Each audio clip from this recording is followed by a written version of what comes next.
I'm Somali Chaterji. I'm an assistant professor in ag and biological engineering. I'm an applied data scientist.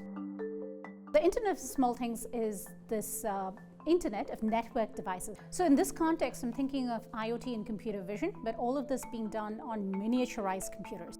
So can you do some of these high bandwidth computations in the palm of your hands, whether it's a mobile phone or a mobile GPU? We are not a hardware lab, we do software development. So the drones serve as mobile sensors, so they can sense and actuate, and they have aerial mobile sensors. The GPU devices and the CPU devices, they will be basically sensing and actuating data and embedded in the soil or on a pole. All of these algorithms that we are engineering, we are improving the efficiency of the computation by downsizing the size of these algorithms so that instead of requiring these really large servers, now we can run them on these mobile GPUs and CPUs.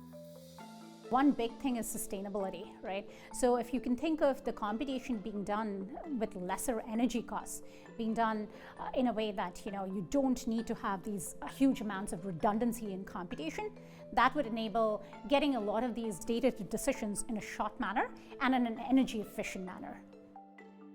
I've been kind of building up to this, and the career is like the icing on top of the cake. So I'm ecstatic to start working on it. There are multiple facets, but at the same time, it goes along the lines of how do you do computer vision and IoT in an energy efficient manner? Not only that, decrease the physicality of things as the sensors are becoming miniaturized. So that excites me because I think it is in line with some of the ways I think of the way we should decrease our footprint and leave a cleaner earth.